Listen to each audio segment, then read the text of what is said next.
I wish I could take credit for manifesting this new GT package you can get with the Ram 1500 into existence, because don't forget, it was only about a year ago that I drove the Chevy Silverado RST with its Rally Edition package, and it reminded me an awful lot of the kind of sport trucks that were popular when I was growing up.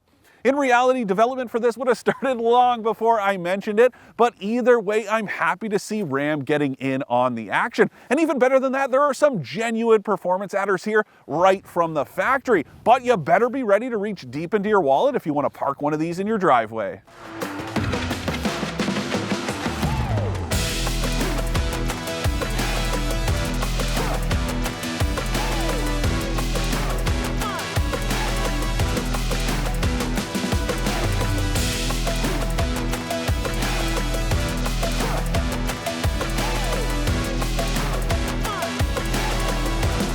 For more expert car reviews, don't forget to share our channel and subscribe so you can catch some of this and maybe even a little of that. Look, I don't think this is going to be some kind of controversial take. Trucks are expensive, plain and simple. So I'm not singling out Ram for the price of this one I'm driving. It applies to every half-ton, three-quarter-ton, full-ton, even mid-sized trucks and small ones like that Maverick I just reviewed. They're expensive, but that doesn't excuse the price, and it doesn't mean I can talk about incentives, because yes, I know by the time you're watching this, there are probably going to be all kinds of incentives at your local dealer, and that is great. But since they vary so much from region to region, from month to month, even from week to week, it is impossible for me to talk about how much you might actually pay, and all I can talk about is the asking price, and that is quite a bit of money in the case of this one. Now, the Sport I'm driving, it starts at about 67 grand before tax. That's quite a bit of money. And then when you want to add this GT pack, well, it's another 3,500 bucks. But then Ram makes you add another 3 grand in options. And that means you're paying $73,000 for this truck I'm driving. It's the cheapest of three that you can apply this GT package to. Just give that a think.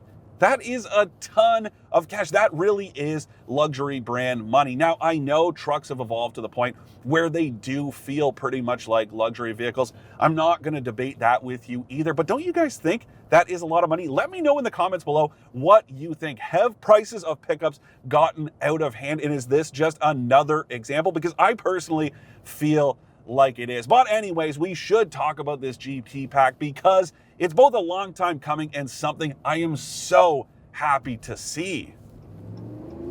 So what's included in this GT pack? That right there. Oh my God, I cannot get over how good this sounds. Now, of course, it's a 5.7 liter Hemi engine, but crucially, it's got a cold air intake as well as a catback exhaust, and I just can't get enough of it. It sounds phenomenal right at cold start, as well as when you get on the throttle. I know this is no TRX, but I think it sounds so good. I cannot get over it, and I can't believe that this is factory. I really have to hand it to the Mopar folks. I know there's no more SRT team, but guys, job well done here. And now, of course, there are some other upgrades like performance pages. Remember that stuff that you can get in any Hellcat powered vehicle or any SRT tuned Dodge, Jeep, or Ram vehicle? Well, yeah, you get those performance pages so you can pull up stuff like lap timers as well as 0 to 60 sprint timers. There's even a cool integrated version of a dyno. I don't know how accurate they are, but it's right here in the screen. It's cool that you have that too. There's a flat bottom steering wheel. There's paddle shifters, again, something borrowed from the Ram TRX. And then take a look at this. Your gear selector is actually on the console. You don't have to deal with one of those stupid rotary dials. I love that it has this gear selector. It's also cool that you can shift manually because you can downshift with the paddles.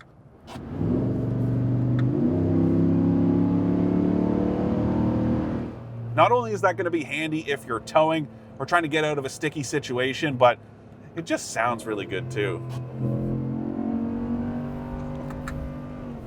Now, there's no word on whether this makes any extra output compared to any other version with this powertrain. But I'd have to imagine a vehicle that breathes better is going to make more output, but it doesn't really matter because 395 horsepower and 410 pound-feet of torque are plenty. I don't care whether you're talking about a truck or any other vehicle. And this thing does have some giddy up. Now, here's the other thing about the GT pack. It only comes with the 5.7 liter Hemi with the e-torque system. That's a 48 volt mild hybrid system. And no, this thing doesn't save you a ton of fuel, but it does give you 130 pound-feet of what Ram calls launch torque. So it means, as you could probably guess, when you start rolling onto the throttle from a standing start, well, it gives you a little jolt of electricity to help there. And it also means you don't have to worry about a starter motor that's going to be really awkward and jarring when the ignition stop-start system is working. It's very smooth because the electric motor here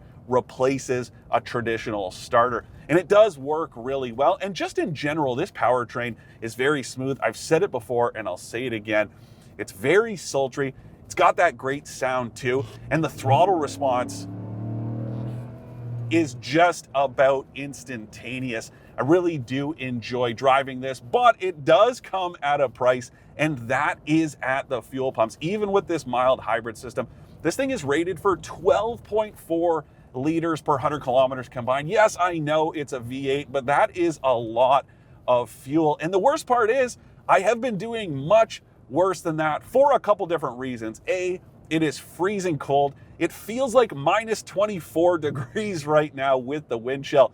If you don't include the wind chill, it's still a balmy minus 15. And then on top of that, we had a couple pretty serious snowstorms this week, and that meant I've been taking advantage of the four-wheel automatic setting. Now that is very cool because traditionally with trucks, you had rear-wheel drive as well as four-wheel high and four-wheel low-range gearing. Well, this one has an automatic setting.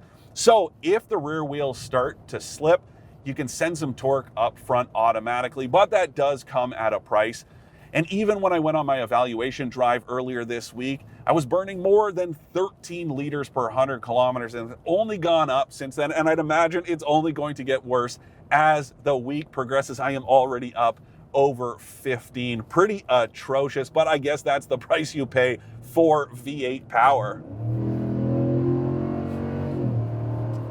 Now, I do have to say that, yes, this exhaust is a bit of a devil on your shoulder, where it is going to encourage you to get on that throttle maybe a little more generously than you normally would without it. But I do have to say that there's a nice duality to this truck. It's nicely balanced where it's fun, it's loud, but it's also easy to drive in a very relaxed manner. And I will say, this has to be the best driving half-ton truck on the market. And some of you may remember that Jody and I did a comparison between the Ram 1500 and the Ford F-150 last year, and we declared the Ford the winner because it's a very good truck, but so is this. And really, this is the automotive equivalent of Pepsi versus Coke. They're just both so good, and it's going to come down to personal taste. Now, I prefer the flavor that Ford offers, but without that here, it's very easy to fall in love with all that this does right. And again, the drivability is a big part of that. It feels more like an SUV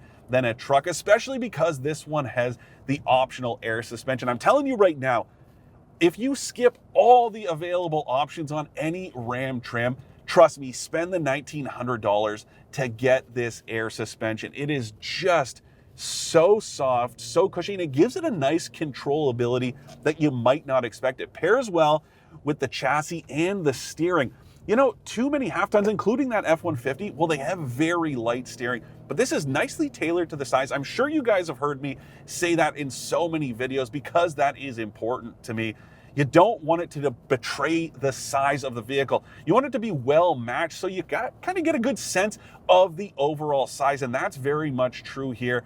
And then it matches so well with that air suspension, and it also allows you to raise and lower the vehicle. I think there's about 4.5 inches difference between the lowest setting and the highest off-road setting. Now, I know you're probably not going off-roading in a truck like this, but don't forget, you can get the GT package with the Ram 1500 Rebel trim, and that is more off-road focused, and it looks really good too. And then speaking of looks, some of the upgrades outside, well, they are pretty subtle. You have this hood, that is unique, that GT graphic on the bed sides.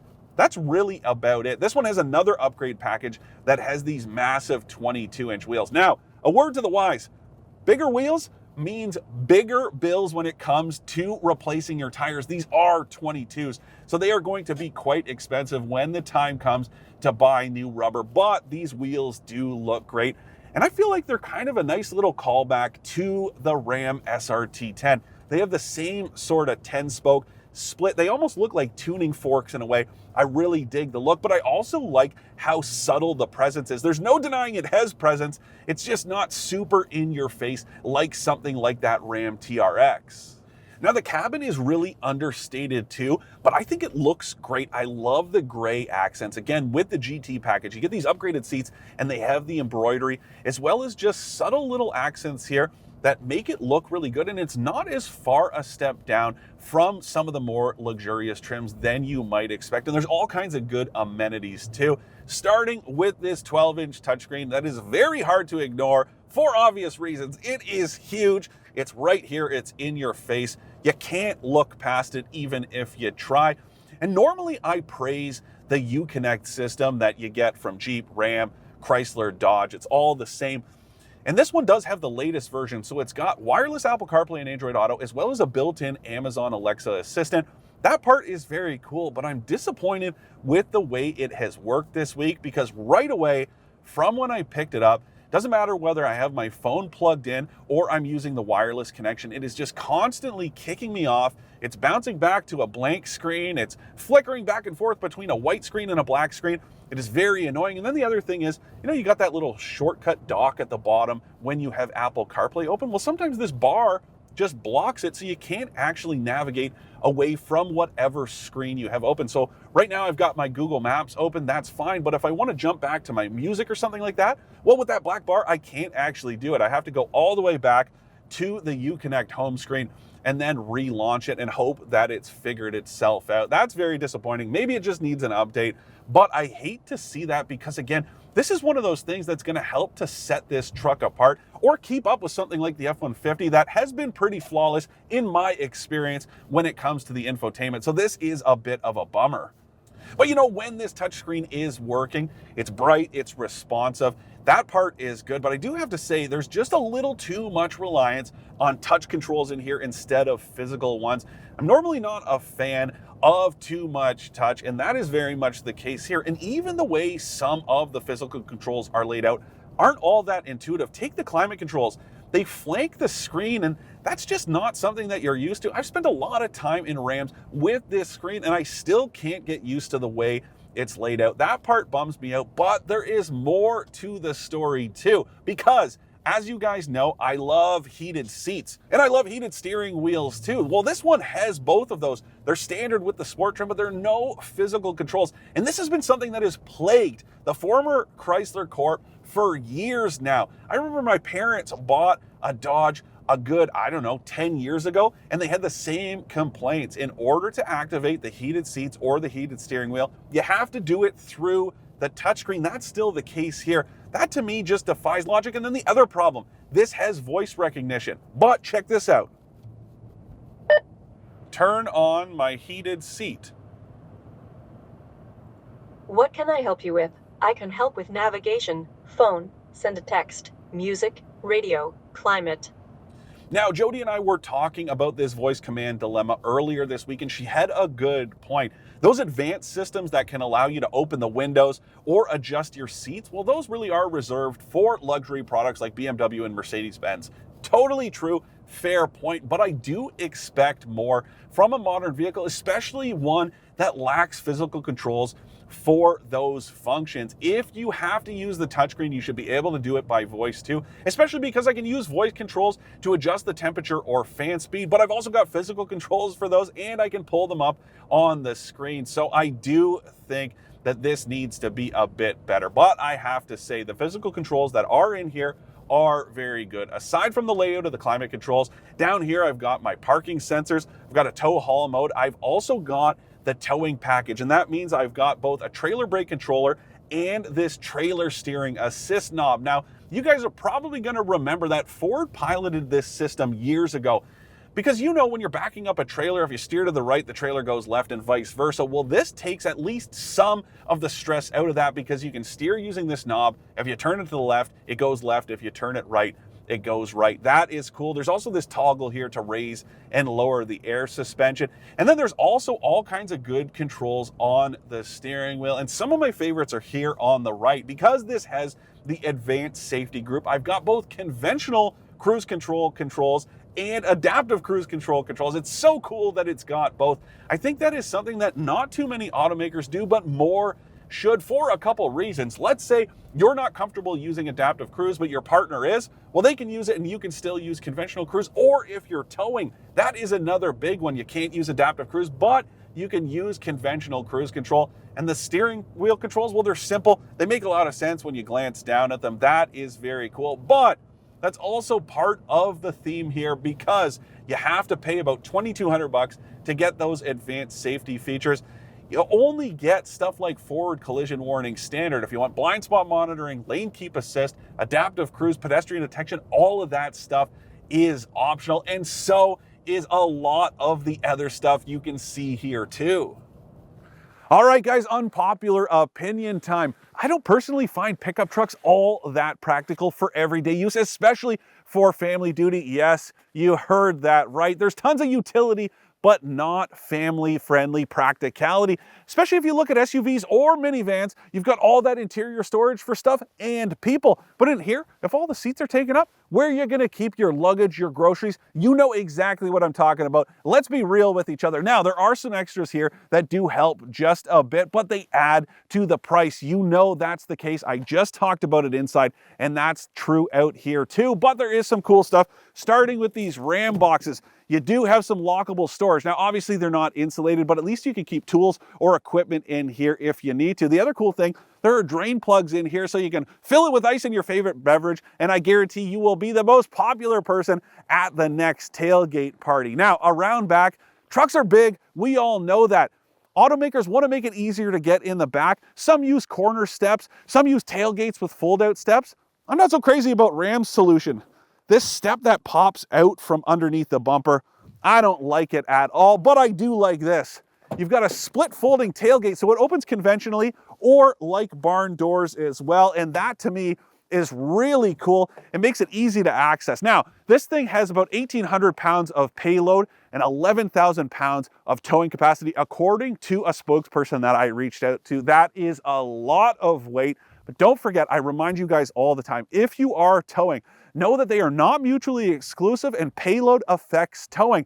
Tongue weight also affects payload and that affects towing too. So make sure you do your homework and know that you have the right vehicle for the job.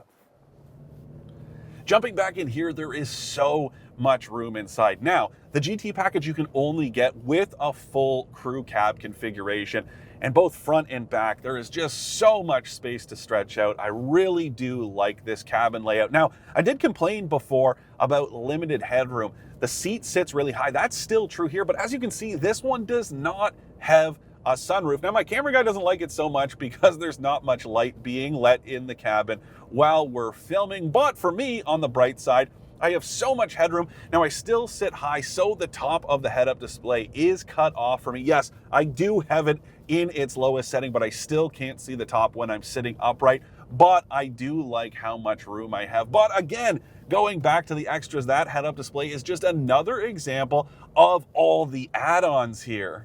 We can try to do a bit of a running tally here. I've got the tow package, the air suspension, the comfort group, the convenience group, the technology group, you name it. Add it all up, and there is $17,000 in extras beyond the GT package. So this is a $90,000 truck before tax. Now, again, we can get into the incentives if you want, but even still, let's say you could get $25,000 off the price. This would still be a $65,000 truck. And I really do think you need to take a step back and look. I'm pretty sure that's more than the average Canadian earns in a year. That is a lot of money, and it really is the problem with trucks in general. It's not that I have a problem with this GT package on this sport trim, quite the opposite. I really do like the truck, but the price is a sticking point, in my opinion. To recap, I like the sound of the Ram 1500 GT's catback exhaust, the bargain basement pricing of the air suspension, or that it isn't a one-trick pony. I don't like how expensive it is before incentives, the glitchy infotainment system, or how limited the voice commands are. So is this Ram 1500 GT a true sport truck? Not really, but it's close, and it's probably better because it's not something so one-dimensional. I happen to like the balance it strikes with just enough to feel special, but it's still a truck in the traditional sense too. Honestly, the biggest problem really is the price, and forget about the $90,000 on the sticker for this one, and just focus on the $73,000 before tax for the cheapest GT Sport you can buy. That is a ton of money. And who knows, maybe by the time you're watching this, there will be thousands of dollars off at your local dealer. But then again, you might end up with nothing more than a free air freshener and some floor mats.